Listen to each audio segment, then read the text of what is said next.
So let's get started. In our previous class, we have discussed some basics of what is Selenium automation and why we need to go with Selenium with Java, and what is WebDriver, what are different components of Selenium. And what is the WebDriver architecture. So we have seen some basics on what is Selenium automation. Now start with basics of Java. Like the minimum programming that we need to understand in order to write the scripts in Selenium. So that we will start from today.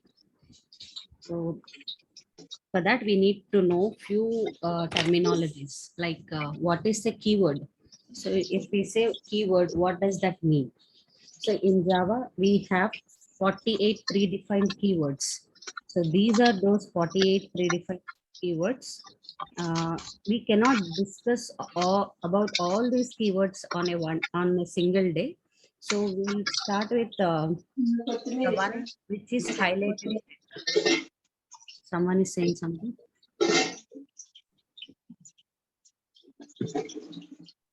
Please mute your audios. Okay, we'll start with the ones which is highlighted.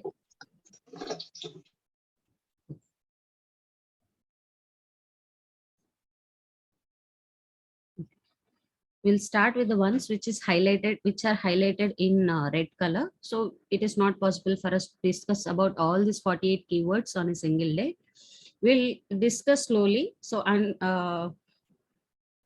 so we'll discuss all these keywords in our 20 classes. Don't worry about that. But for today, we'll try to discuss the ones which are highlighted in red.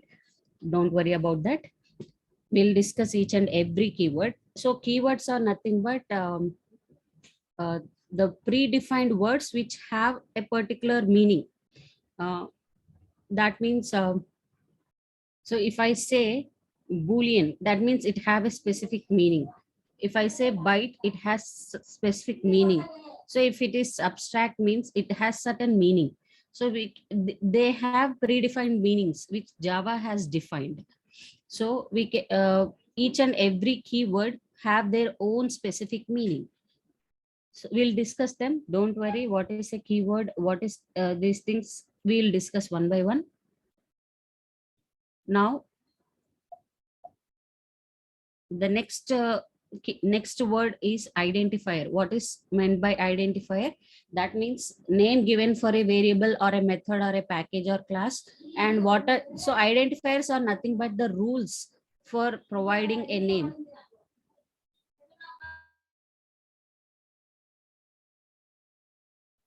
Identifier means the rules for giving a name. Rules for giving names for variables, methods, package, and class. So just like that, we cannot give any name for any method or variable or package. For giving a name, there are some rules. What are that rules means? Alphanumeric characters, including dollar and underscore. So the name may contain alphanumeric characters like dollar or underscore. Apart from that, from these two alphanumeric characters, it will not allow any other characters like percentage, asterisk. Alphanumeric characters are the ones which are present on top of the number buttons on your keyboard, like exclamatory mark, at the rate, hash, percentage, ampersand, asterisk. So these are alphanumeric characters. Apart from dollar and underscore, it will not allow any other alphanumeric character. And it should not start with a digit, or it should not start with a keyword, reserved keyword. That means any variable name, because these keywords already have a specific meaning, we cannot use these keywords as a name for any variable or key or class or anything else. So we should not use these keywords as names for any other thing. These are reserved keywords.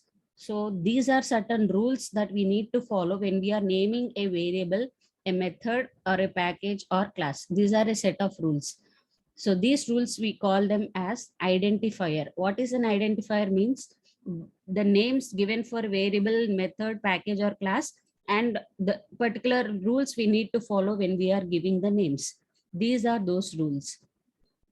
Okay. The next one is, for now, I'll skip this slide. We'll come back to this slide once we discuss about, 1 minute. Okay.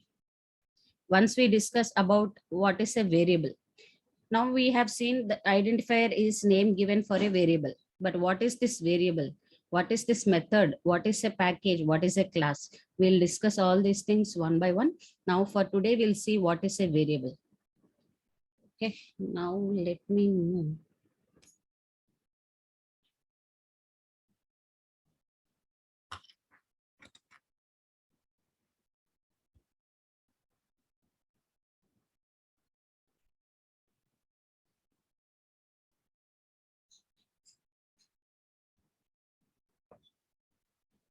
Okay, now I want to store, I want to do this operation. I want to do the addition operation. I want to add two numbers like say 15 and 10. So I want to do this addition operation. For that, what I have to do? First, I have to read these two data. That means I have to get these two datas. Like I have to read the data 15, I have to read the data 10. In order to add two numbers, first I have to get those two numbers. So I'll get these two numbers, but just like that, I cannot leave it. Somewhere I have to store it in the memory first. So when I read some data, that means I have to store that in a particular memory location. Suppose this is my memory location. So these are the blocks of memory. These are different blocks of memory. This is my memory location.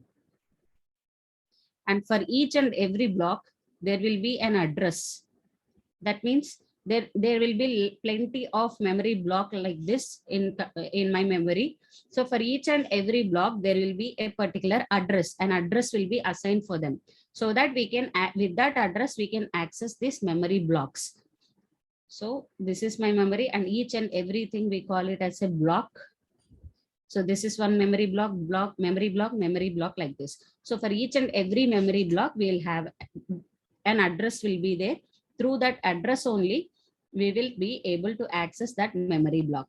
Suppose soon after, when I read the data 15, that will be stored in any random location.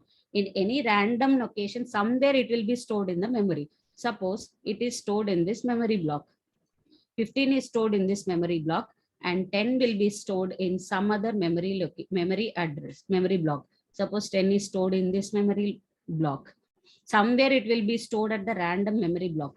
Now what we have to do is, once we read the data, we have to perform, it will be stored in memory block, and now we have to read those two data from the memory block and do the addition operation. In order to read this data, we have to find the address where this data has been stored. Where this data has been stored, we are not aware of. See, somewhere in random location it has been stored, but we don't know the address of these locations. So there will be an address, but we are not aware of it. Suppose that let the address of this be 100, 200, 300, 400. I'm giving some random addresses. These are not the specific addresses. Randomly, I'm giving the addresses. So this is address location 700, 800, 900, 1000 like this. Random at certain particular random address, these data has been stored. We need to get that data from that address location, and we need to perform the addition operation. So not only this data, any data if you want to store, it will be stored at random location. At random location, it will be stored. For that random location, there will be an address. Through that address only, we can access that.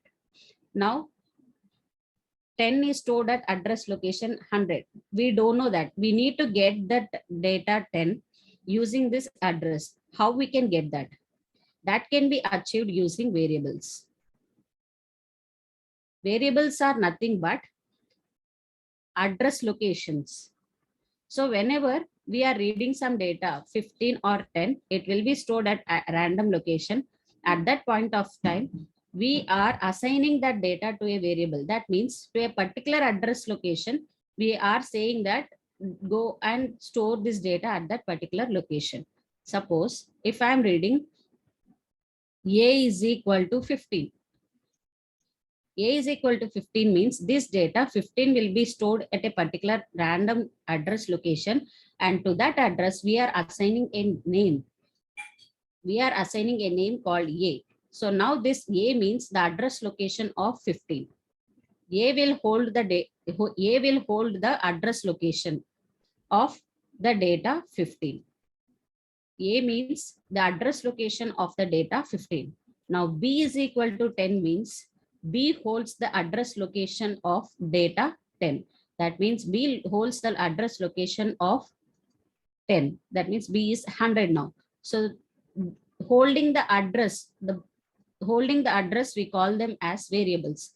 The one which holds the address location of a particular data, those things we call them as variables. So A is a variable, B is a variable, that these two are holding the address locations of data 15 and 10. Now, if I want to add these two things, I can simply write A plus B.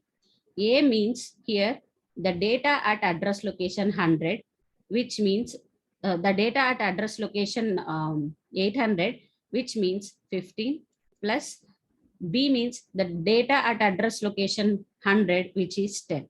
So this is how I'm storing the data and I'm retrieving the data using the variables. Variables are nothing but the address locations given to a data. The address locations in the memory that is given for a particular data. So these two are data. We call these two as data. We are storing it in the memory. And in order to get that data back to perform any operation, we can access it only through the address locations of where this data has been stored. So in order to get that address, we use variables. Variables are nothing but the address locations where this data has been stored. So now A will hold the address of data 15, B will hold the address of 10. Now, if I want to fetch, how I can, so these are stored in memory. Now I want to get the data. How I can get the data which is stored at address location 800? Just simply write A.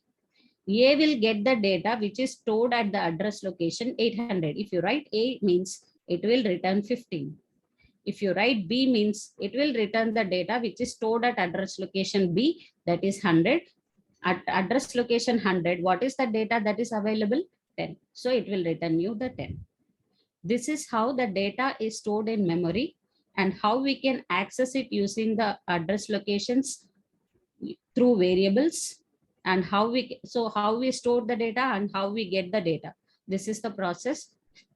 So we can store the data and get the data using the variables. Is it clear, all of you, what is a variable? Yes.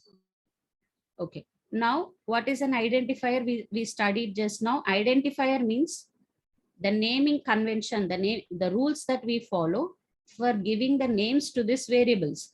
So now as of now, I have given A and B. So what are the rules that we need to follow? It should contain either dollar or underscore. This is not mandatory, but if you want to use any special characters, alphanumeric characters, you can use only dollar or underscore. Suppose if I want to use the name like this, ABC asterisk is equal to 20. Now what does this mean? Variable ABC asterisk is the address location of data 20. Suppose 20 has been stored here. Let this address location be 1100, and to this 1100 address I am assigning a variable called ABC asterisk. Is this a valid variable name? Is this a valid variable name? ABC asterisk, like this. If I am giving a variable name like this, is it valid one? Is it the correct one? Variable name. I'm giving a name to the variable. Here I have used A, B, simple letters A and B. Now I want to use the variable name as ABC asterisk. Can I use like this? No, because what does the identifier say? You should not use special characters other than dollar or underscore. If you use any other special characters, it is not a valid variable name. So your Java will not allow you this one. We will not allow any other special characters apart from dollar or underscore. So apart from dollar or underscore, you cannot use any special characters, alphanumeric characters in your variable name. Suppose you can use like this, ABC dollar. This is the valid one because dollar is a accepted new alphanumeric character. So you can use dollar or you can use underscore like this. These two are valid, acceptable names for a variable. But asterisk or any other special character like this, asterisk or hash or at the rate symbol, so these are not valid because identifier will allow only dollar and underscore. If you want to use any alphanumeric character in the name of a variable, then you can use only dollar or underscore. Apart from that, if you use any other way, any other alphanumeric character, it will throw you an error. And the next rule is for naming the identifiers. This is the first rule that we have to follow. The second rule is any name should not start with a digit. That means if I want to give the name like this, suppose 123 ABC is equal to 40. That means this is my variable name, as name to the data 40. Suppose 40 is stored at this memory location. To this address, I'm giving a name like 123 ABC. This is what I'm trying to do. But is this valid? But as per the rule, what does the identifier say? As per the rule of this, what does the second one say? It should not start with the digits. That means it should not start with 1, 2, 3, 4, 5, 6, 7, 8, 9. So it should not start with any of the digits. So this is an invalid way of specifying a variable. You should not start with a digit. At any cost, it can start with either alphanumeric or a alphabet, but it should not start with a digit. This is not the valid way of specifying a variable name. If you specify like this, it will throw you an error. So this is the second rule that we have to follow while naming a variable. While naming a variable or a method or a package or a class. So this is the second rule that we need to follow. Now the third one is, what is the third one? It should not be a reserved keyword. Suppose, one second. See, Boolean is a keyword. Now, if I want to give the name of a variable as a keyword, suppose I say Boolean is equal to some 30. If I say like this, so 30, let me store the data here. And to this address, I'm giving a name variable Boolean. Is this a valid one? No, because Boolean is a predefined keyword. I should not use that predefined keyword as a variable name. This is the third rule. You should not use a reserved keyword as a variable name, even though it is following the other two rules. So it is not, for the what is the first rule say? It should not contain any other alphanumeric characters apart from dollar or underscore. That is satisfied. What is the second rule? It should not start with a digit. So that is also satisfied. But it is a reserved keyword, so we should not use this one as a variable name. Your Java will not accept this one. It will throw you an error. So these are the three different rules that you need to remember when you are naming a variable or a method or a class. Variable is nothing but the address of a particular data which you want to store in the memory. So at random location that will be stored. If you want to get that data back in order to perform any operation, you need to get it through the address. So that for that address, you are giving a name. You don't know, see, I have written here. So you'll know, madam, it is stored, 10 is stored at address location 100. No, you can directly use the address location 100 is equal to 10. You can get it like that. But these are not known for us. So in the system's memory, where this 10 has been stored, that we are not aware of it. I gave the random address locations. I'm assuming that 10 will be stored in 100. So that is why I'm giving like this. But in practical, We'll not be able to know where this data 10, 30, 40, 15, and 20, all this data will be stored in the memory. I'm not aware of these address locations. I just gave the random address locations like this. And so in order to, so I have stored this data in a particular random location. Whenever I enter some data, it will be stored in the memory location at somewhere at some address, it will be stored.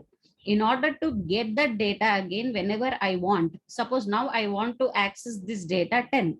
How can I get that? Because I don't know where this has been stored.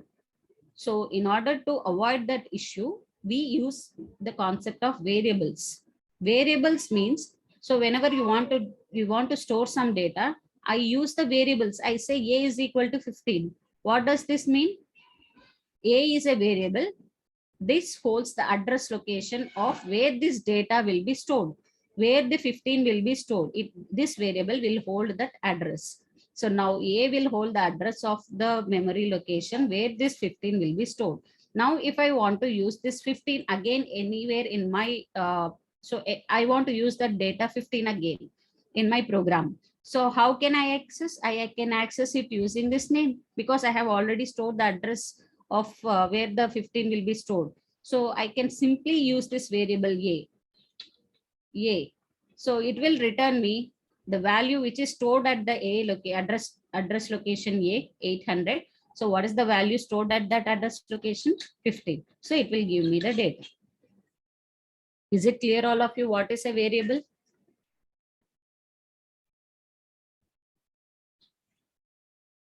Any doubts in understanding what is a variable?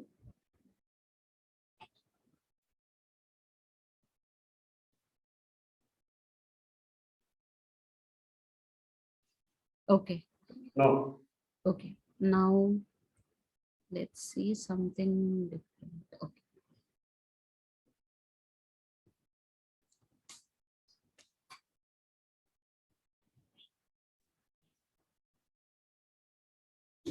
Okay. Now I'm writing like this. A is equal to 20. This is equal to 5. X, Y, Z is equal to 10. And now I want to do this one, A, B, C plus X, Y, Z minus C. Can someone tell me what is the result of this one? So like, please tell me what are the variables here? -5. So what are the variables here? What are the variables that I'm using and what is the data that I'm using here? So tell me what are variables and what is the data and what is the result? Variables 20. No, Variables? variables is A, B, C, X, Y, Z. Okay, A, B, C, X, Y, Z. Good. These are the variables. And data is 2510 Okay. 25, 10. What is the result? 5. minus 5. Minus 5. Minus 5. Okay, good. Good. Now, so we understood what are variables and what is an identifier. Identifier is nothing but the rules that we need to follow while giving the names. I can give any random names like this here. So instead of, so one more variable, let me define like this, dollar $XYZ underscore is equal to 15. So here one more variable. So I can use this alphanumeric characters. So these are the rules that we need to follow while giving a name. That rules we call them as identifiers. Okay. Now, what is the data type that we are storing? So till now we have discussed. So this is an integer. 20 is an integer. 5 is an integer. 10 is an integer and 15 is an integer. So whatever data till now we have stored is integers. So there are we need to specify one more thing here, which means data type. What is the type of the data? What is the type of the data that we are storing? Data type. So as of now, what we have stored? Only integer data. Till now, whatever we have discussed here is only integer type of data. So we need to, whenever we are defining some variable like this, a is equal to 20, we have to define the data type as well. What is the data type that we are going to store? So here primitive, so basically we have data types like integer, character, string, float, double, short, long. We will see one by one. Integer means integer data like 10, 20, 15. These are integers. So integer means we are storing the integer data. So how we have to specify it? Before this variable name declaration, we have to first specify the data type. Int a is equal to 20, int abc is equal to 5, int xyz is equal to 10, int dollar $xyz underscore is equal to 15. This is how we have to specify a data. If you want to store some data in your machine using Java, this is how, this is the syntax. This is the syntax. Syntax is nothing but the rules. This is how you have to specify in Java. If you want to store a particular data like 20, this thing you have to follow. The data type is integer and the name you are giving to the address is a variable a, and this is the data that you are going to store. And for if you want to store integer value 5 in your system, this is the thing that you need to follow. If you want to store 10, this is the thing that you need to follow. This is the integer. Now, if you want to store a character, suppose A, this is the character that I want to store, B or Z. So if I want to store characters like this, if I want to store characters like this, then what is the data type? Char is the data type and variable name is same. And so these are the characters that you are going to store, right? So how you will be saving your, how you will be accessing is char ch is the variable is equal to, suppose I want to store the Z character. Characters we always enclose in single quotations. For integers, we don't need to use any quotations or anything like that. But for characters, you need to enclose them in single quotations. You have to use single quotes. That means character. If you're using single quote means it is a character. So the data type, so what you want to store in your system?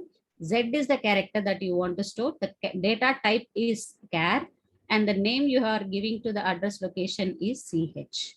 So this is the variable. This is the data that you want to store. What is the data type? Character. The data type is character. We are storing a character, single character. So any character it might be capital A to Z, capital Z or small a to small z. Any character, if you want to store in your system, this is the syntax that you need to follow. Any character, if you want to store it in your system, this is the syntax that you need to follow. Now, what is a string? String means group of words. In English terminology, I can say a word or a sentence. String is nothing but in English terminology, a word or a sentence. That we call it as a string. So if I want to store, this is demo. If I want to store this, strings we need to enclose in a double quote. This sentence I want to store in my memory. Okay. So this is what I want to store. For this, I am giving a variable name str and the data type, whatever data I want to store in my memory, the type of the data is string. So data type, this is the data type, this is the variable, and this is the data. This is how the syntax we are going to follow. Is it clear? The first three things, integer, character, string. Now the float. Float means decimal values. Suppose I want to store 20.552. Suppose I want to store this floating point, decimal values. Then I use this float. Now how can I define float? F is equal to 20.52. No, for integers or floating numbers, no need to enclose them in single quotes or double quotes. For character, you need to enclose them in single quote. For string, you need to enclose them in double quotes. Float is the data type of the data, F is a variable, and 20.52 is the data. So this is how you are going to do. These are the four primitive things: integer, character, string, float. Now, what is this double, short, long? We will discuss. Is this four clear for all of you? Integer, character, string, and float. Integer is for numbers, numeric numbers. Character is for single characters from small a to small z and capital A to capital Z. String is nothing but a word or a sentence. Float is nothing but a decimal value. How we need to follow the syntax while storing these kind of data. Now let us see what is double, short, and long.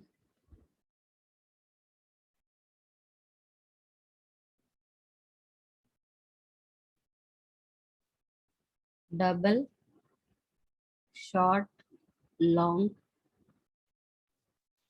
Okay.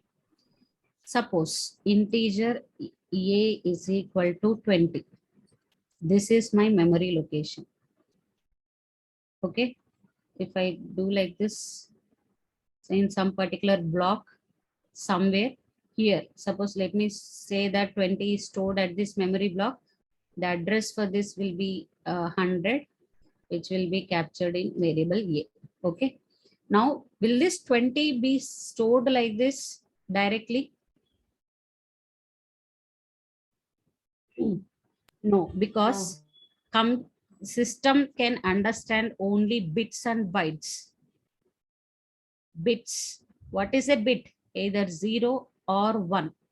Only these two digits only the system can understand. If you write 20 like this, it will not be directly stored in the system directly like this. It will be stored in the form of binary digits called zeros and ones. So now how this 20 will be converted into zeros and ones and how it will be stored in the memory. So first we need to convert it into decimals. Divide it by, take LCM with 2. 2 tens are 20, 0. 2 5s are 10, 0. Remainder is 0. 2 2s are 4. Remainder is 1. 2 1s are 2. Remainder is 0. So take it like this. 20 will be converted into decimals like this. So how it will be converted? 10100. So now it will not be stored 20 like this. It will be stored 10100 like this. 10100, which means 20. And let the address location, it will not be changed. Sorry for that. I cannot write here. So I'm writing one line below that. The address will not be changed. But the way it stores, it will not be directly stored as 20. It will be stored like this, 10100. And to this, let the address location be 200 and it will be assigned to A. So 20 will not be directly stored like this. It will be stored in the form of zeros and ones, bits.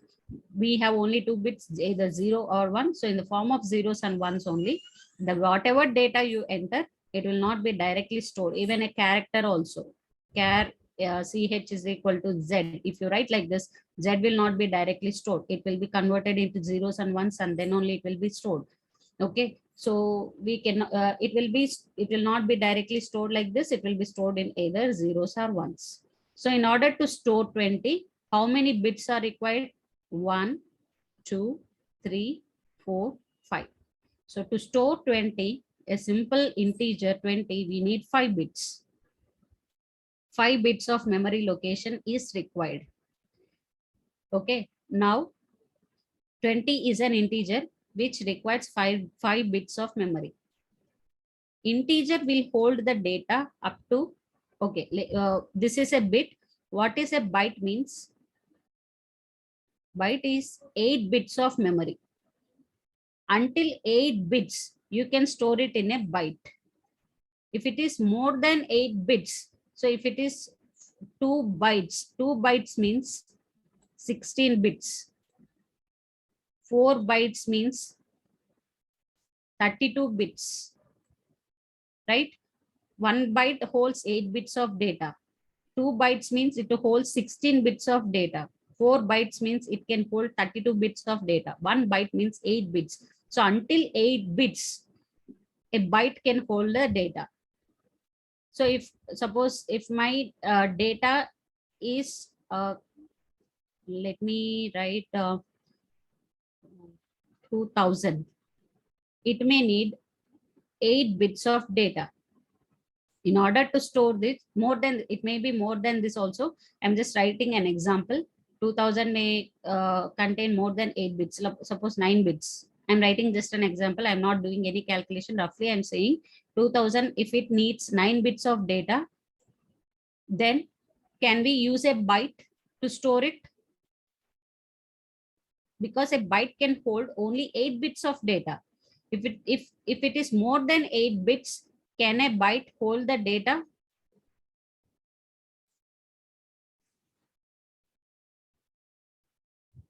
See, 20 can be stored in the memory using 5 bits, 10100. So 20 can be stored using 5 bits. So if I want to store 20, instead of int, I can use a byte as well. Just use the data type as byte. Data type and variable name A is equal to 20. You can use like this, because a byte also can hold the data up to 5 bits. But suppose if I want to store data which needs 9 bits of memory, 9 bits, suppose 1001 So how many bits are there? 1, 2, 3, 4, 5, 6, 7, 8, 9. So this data is containing 9 bits. Can I store it using a byte? No, because byte can hold only 8 bits. If it is more than 8 bits, I cannot use the byte. Integer can hold data up to 4 bytes. If it is more than 4 bytes, integer will not work. In that case, I have to go and use long. Suppose long variable A is equal to 2 lakh, more than 2 lakhs. I'm writing some numbers like this. So can integer hold this data? No, because integer can hold data only up to 32 bits. If my data contains 32 bits, until that point of time, I can use the integer. If it is going more than 32 bits, I cannot use this integer. I have to go and use the long. Long is the data type. A is the variable, and 2 lakh is the, so whatever the number I have entered, this is the data. In order to store this data in memory here, it may need more than 32 bits. In that case, I cannot use this integer, because integer can hold only up to 4 bytes of memory. Only 4 bytes of memory only integer can store. If I want to store more than 4 bytes, that means more than 32 bits, then I have to use long. I have to use long. Long can hold the data up to 8 bytes. Integer is 4 bytes, long is 8 bytes. So if it is less than 4 bytes, suppose my data can be stored in less than 4 bytes, that is in 2 bytes only, I can be able to store my data. In that case, no need to use the integer. You can go and use the short. Short we will use this data type if the data is can be stored in less than 2 bytes. 2 bytes, which means 16 bits. If you are able to store your data within 16 bits, then no need to go for integer also. You can store it using the data type short. Short, long, and int. All these three will store the integer type of data. But based on the length of the integer, that means how many bits you are going to use to store that data, depending on that, we use either short or long or int. Short can store data up to 2 bytes. 2 bytes. Long can store data up to 8 bytes. Integer can store data up to 4 bytes. Is it clear, all of you? Any confusion?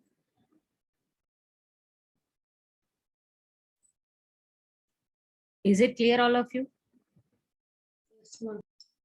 Okay. So all these three, ma'am. short, long, and int, they hold integer data only. But the difference here is If you want to store data which is whose length is short, like if you want to store 20 itself, no need to use integer itself, you can use short also, because this data 20 can be stored within 5 bits. So why to waste? If you're defining, see how it happens internally is, integer, if you're defining like this, integer a is equal to 20. So based on this data type, so data type integer means it can hold up to 4 bytes. So 4 bytes of memory will be reserved. These are the 4 bytes. 4 bytes of memory will be reserved. So if you are defining the data type as integer means 4 bytes of memory will be captured. That if, but your data which is 20, it is going to take only 5 bits. So here itself it is going to store. That means 3 bytes of data is getting wasted here. So if you are defining 20 like this, 10100 is going to store here in the first byte. This is first byte, second byte, third byte, fourth byte. If you are defining like this, 3 bytes of data memory is getting wasted here, right? Because to store 20, I can go with short or byte, because it can be stored with using 5 bits only. 5 bits of memory, using 5 bits of memory, I can store this 20. Why to go and use the integer and waste this much of memory? Is it clear now? If I'm defining short xyz is equal to 20. So my data type is short. So what will happen internally? Short can hold up to 2 bytes, right? So 2 bytes of memory will be reserved. This is the first byte. This is the second byte. Now 20 can be stored using 10100. So in the first byte itself, I'm able to store this 20. This 1 byte of memory is getting wasted here. If I define byte like this, byte xyz is equal to 20. Byte means 8 bits. So like this, 1 byte, 1, 2, 3, 4, 5, 6, 7, 8. So in this 8 bits, so how I'll store? Like this, 0, 0, 1, 0, 1, 1, 0, 1, 0, 0. So this is how I'm going to store. Is memory saved or not when compared with integer, short, and byte? So 3 ways of defining integer is valid. So this way is valid. I can define it this way, I can define it this way, and I can define it this way. But we have to see that how much memory we are efficiently using the memory. So if I use integer 3 bytes of memory, I'm going to waste, because this 20 may not need that much of memory to be stored. And here, if you use short, it is going to take to only 1 byte, and the other 1 byte is going to be wasted. If I use byte, I'm going to efficiently use the memory location. I'm not going to waste any memory here. So depending on the length of the integer or length of the thing which you are going to use, based on that only you have to use the data type. Clear, all of you? Is it clear, all of you? Yes, ma'am. Okay, the same thing for double. Double is for floating point. Float can store data up to 4 bytes. Float can store, that means decimal value up to 4 bytes, whereas double can store up to 8 bytes. So depending on the length, you can go with either float or double. Float and double can both can hold the data floating decimal value. Decimal values only, these two will hold. But depending on the size, you can go with either float or either double. Float can hold data up to 4 bytes, whereas double can hold data up to 8 bytes. Character can hold data up to 1 byte. Character. So if you search in Google, you will get the how much capacity you want. So that will be there. So character can hold data up to 1 byte. More than 1 byte, character cannot hold, because that is enough for character, because we are going to store A to Z, and capital A to Z and small a to Z. 1 byte is enough. So character can hold 1 byte. String is separate thing. That is a class, not a keyword. So we'll discuss about strings later in deep. Okay. As of now, character, integer, float, the memory locations, you understand these concepts. Rest we will discuss for a string. So today we have discussed what is a byte, what is double, what is a character. These are predefined keywords. So if you are using this char means you have to store the data of that type. So what is a float, what is long, what is short. So these keywords we have discussed as far. Any doubts in these things? If you want to discuss, we'll discuss it. Otherwise, we'll move to the next concept.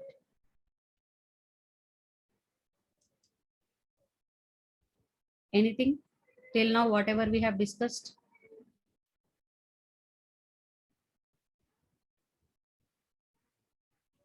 Okay, we'll move to the next concept, which is we have discussed what is an identifier. Now, access modifiers. What are these access modifiers? Now, whatever code we write in Java, we will write it within the block, within open curly braces and close curly braces. This we call it as a block.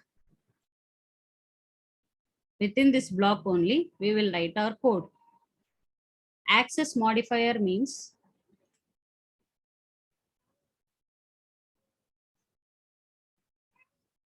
till what point this particular, so whatever we are writing here, till what point where it has to be visible and where it has to be not visible. In simple words, I can say, if I want to make something visible outside this block, what I have to do? If I want to make this visible only within this block, what I have to do? That means hide the data or show the data. If I want to hide the data only within this block, what I have to do? If I want to show it outside the world, what I have to what I have to do? So access modifiers are nothing but how much level I can showcase my data, or if I want to hide the data, what I have to do. There are 4 types of access modifiers: private, default,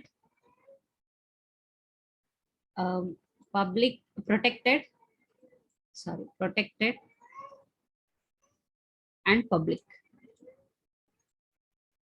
Private is nothing but if I am defining anything, any variable, suppose this is my variable integer a is equal to 10. Okay, this is my variable.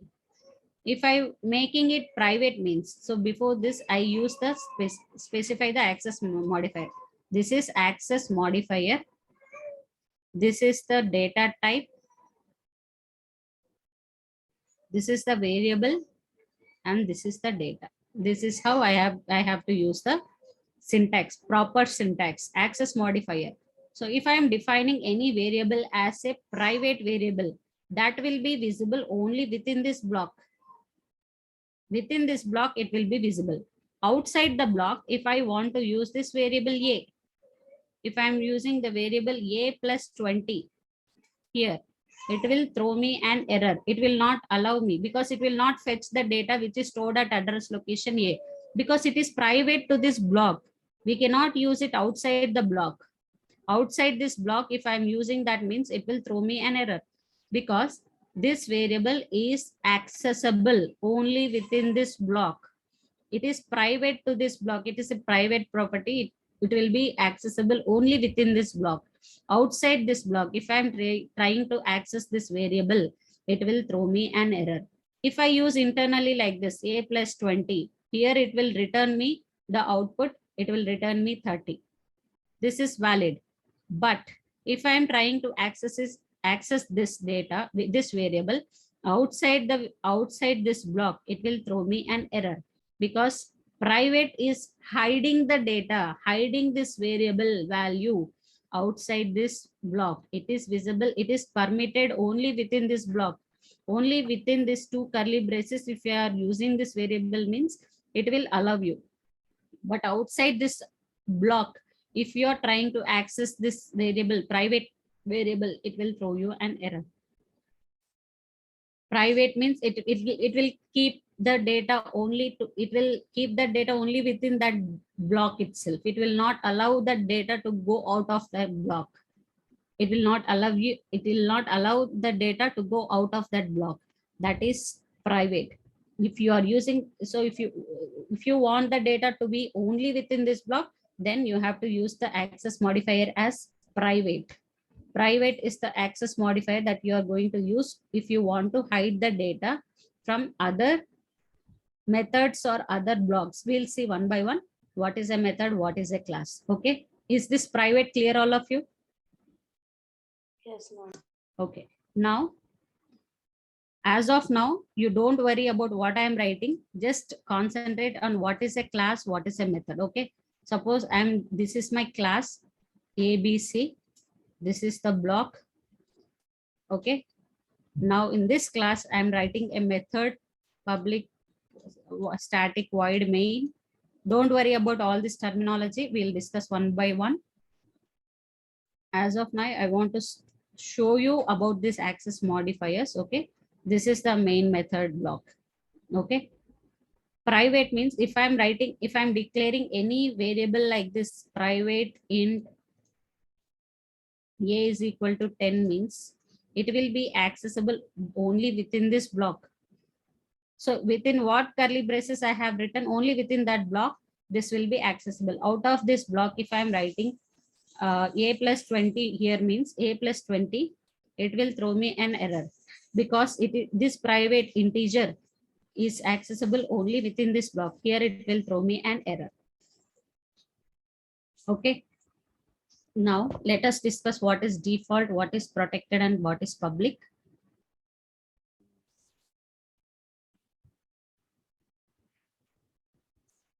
Yeah.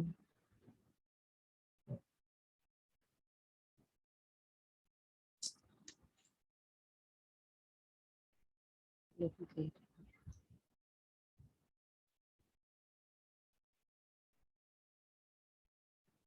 Okay. While writing the code, what we follow is we maintain packages. What is a package? Within this package, we define our classes. Within these classes, we define our methods. This is the hierarchy that we follow. What is a package? What is a class? What is a method? We will discuss all these things going forward. But as of now, this you remember that this is the hierarchy. First is our package. Package is nothing but a folder. In simple terminology, I'll say it is a folder. It is a folder where we keep all the related data. Suppose the data related to say some example like you're studying about selenium. So you name a folder as selenium, and all the data related to selenium, whatever you gather, that you will put it in this folder, right? Similarly, a package is nothing but a folder where you store all the related data. So this we call it as a package. All the data related to your selenium, you'll put it in this folder. So inside this folder, you will have classes. Inside this package, you will have classes, and inside this class, you will have method. Method is nothing but a task or an operation. So if you want to perform any addition operation, addition is a task, subtraction is a task. So all this we store it as a methods. All these methods, we put it in a class, and in that all these classes we maintain in a package. This is the hierarchy that we follow. Method is nothing but a task or an operation. Package is a folder, and we store all these methods in a class, and all these classes related to a particular thing, related to a particular flow, that we put it in a particular folder. Suppose you are studying about Active.js or Reactive.js. This is again one more technology. So you will put, so if you are reading about Reactive.js, you want to know about Reactive.js, you will create a folder for that, and there you will store all the stuff related to this technology. So this folders you maintain for one specific reason. So for all the Selenium related data, you will put one in one folder. All the reactive JS related things, you will put it in some other folder. So the same way, for a particular task, whatever you want to maintain, so package is nothing but similar to folder. In that package, you will have classes. In classes, you maintain the methods. These methods are nothing but the tasks, whatever you want to perform or operations. Package is nothing but the folder. Now, you will have in real-time project, you will have multiple packages. Suppose this is package A and this is package B. Okay. Here you will have multiple classes, like say class XYZ1, here class XYZ2. Multiple classes you will have within a package, right?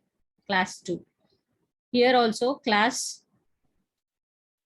ABC1 or class ABC2. Multiple classes. You will have in package A, you will have multiple classes, and in package B, you will have multiple classes. Now suppose in this class block, I am defining a variable as, so we need to discuss now default, protected, and public. Okay. So default means any variable, if you are defining in a particular package, suppose default means if you are not specifying any access modifier, then it is default. Int a is equal to 20 means I'm not defining any access modifier here. That means it will act as default. So the scope of default is within that package. So if you are defining any variable as default means it can be accessed anywhere in this package. Out of this package, suppose this is default. So now outside this package, in package B, if I'm trying to access this variable A, if I'm trying to access this variable A plus 10 like this, it will throw me an error because this is a default access modifier. It can be accessible only within this package. Under this package A only, I'll be able to access this. Under package B, I'll not be able to access that. So if I want to hide this variable outside the package, outside this package, then I will use the default access modifier. Default access modifier means you can specify like this: default int A is equal to 20, or if you simply, if you are not specifying anything, then also it will be a default. Just if you simply declare int A is equal to 20 means that is also default access modifier. If you are using this keyword default, then also it is a default access modifier. The scope of default access modifier is, that is, if you, for any variable, if you are defining the default access modifier means the scope of that variable will be only within that package. So here I can be able to access it. A plus 10, it will allow me because class XYZ2 is also under this package. So within this package, in any class, I can be able to access this variable default. Default variable I'll be able to access. But outside this package, if I want to access it, it will not allow me. Clear all of you? Default, hierarchy, package, class, and method. Is it clear all of you? Yes. Okay. Now the next one is protected. Suppose this class, whatever is there in package B, it is acquiring some characteristics of the class which is in package A. That means class ABC in package B, sorry, class ABC in package B is a child of class XYZ. This is package A, this is package B. These two are different packages, but Can you please open the new page? okay.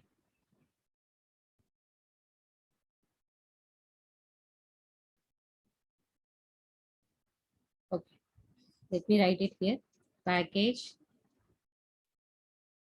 A, package B, here class XYZ1. This is the class here, and here it is class XYZ2. Okay. Here it is class, sorry, class ABC1, class ABC2. Okay. This class ABC2 is acquiring the properties from this class, which is in package A. That means this is a child of this class XYZ. So suppose in class XYZ there is some particular method, and this method ABC is acquiring it. That means it is this ABC2 is a child of XYZ. So this is a parent and this is a child. We will discuss this concept, what is parent and child. For now, you remember. So if it is a parent and if it is a child, if parent is in package A and child is in package B, and now I'm defining the variable like this: protected int A is equal to 20. And here if I'm defining using that variable A plus 10, it will allow me, because this is a child of XYZ class. So whatever protected variable I'm defining in this class, I will be able to access this one in this child class. Even though it might be in package B or any other package, but still I'll be able to access this protected variable, even though if it is in another package. This class should be a child of this class. XYZ should be parent and ABC should be child. In that case only, I'll be able to access this variable A. Here also I'll be able to access within the same package. It will allow me, but as this is independent class, it is not related to this XYZ class. It is in separate package. Here, if I try to access this, in this class, if I try to access this, it will throw me an error. As ABC2 is a child of XYZ, in this class, I'm defining a protected variable, protected int A is equal to 20. In that case only, I'll be able to access this A variable. If I'm trying to access it in the package B, the package B class ABC1, it will throw me an error because this class is not related to this XYZ, and it is outside of that package. So here I'll not be able to access this one. It will throw me an error. So that is protected. Got the difference between default and protected? Default means within this package, package A, anywhere you can be able to access it. But outside that package, it won't allow me. But whereas it protected, within that package, I'll be able to access. But outside the package also, if you want to access this, it will allow you if the classes have parent-child relationship. If this is the parent and this is the child, then only it will allow you to access. Apart from that, for the rest of the classes, it will not allow you. That is the protected. Now, finally, public. Public access modifier means anywhere you can be access. Anywhere you can access that one. How you can define is, suppose here I am defining in this class public int B is equal to 20. And now I want to access it here, B plus 20. It will allow B plus 20. It will allow. Here, if I want to access B plus 20, it will allow. Anywhere you can access. Public, it is public to everyone. It is public to everyone. It will not hide anything. It will allow you to access the data anywhere. Clear, all of you? Access modifier. Now, once if you see this table, you will understand. These are the access modifiers: private, default, protected, and public. This is the class within the package, outside the package, everywhere. So private, it will be accessible within the class. That means within the block only it will be able to, we'll be able to access it. And in rest of the cases, it will not allow. If you want to hide the data from anyone for any other classes or any other packages, then better go with private. Okay. The next access modifier is default. It will be accessible within that class, within that package. Outside that class, outside the package, it will not allow you. Protected means within the class, within the package, outside the package, yes. Only if it has parent-child relationship. But everywhere, no. Whereas public, within class, within package, outside the package, and everywhere, yes. If you want some news to be highlighted everywhere to the public, so then you go with public access modifier. If you want to access any data everywhere, then you go with public. If you want to hide the data, then go with private. And if you want to showcase the data to everyone, then go with public. Is it clear? Access modifier. Don't worry, like what is this class package outside the pack? So we'll, what is a method? So once you start coding, you will get to know. But these are the basics that you have to understand before going to coding. So that is why it will be a bit confused as of now. Whatever we have discussed till now, it will be confused. But going forward, you will understand each and everything. Don't worry about it. Once we start coding, you will get to know. Okay. Access modifier means if you want to hide the data or if you want to make the data available for everyone, based on that requirement, we specify the access modifier. Clear, all of you? What is a keyword, what is an identifier, and what is an access modifier? Keywords, we have not discussed everything today. We have discussed only few of them. Boolean, I forgot to specify this one, Boolean. Boolean means either 0 or 1. This is also a data type. I'll show you. So we have seen integer, short, long, double, like this, right? The same way, we have the data type as Boolean. Boolean means it will store either 0 or 1. Boolean A is equal to 0. Boolean A is equal to 1. It will store only 1 bit of memory. 1 bit, either 0 or 1.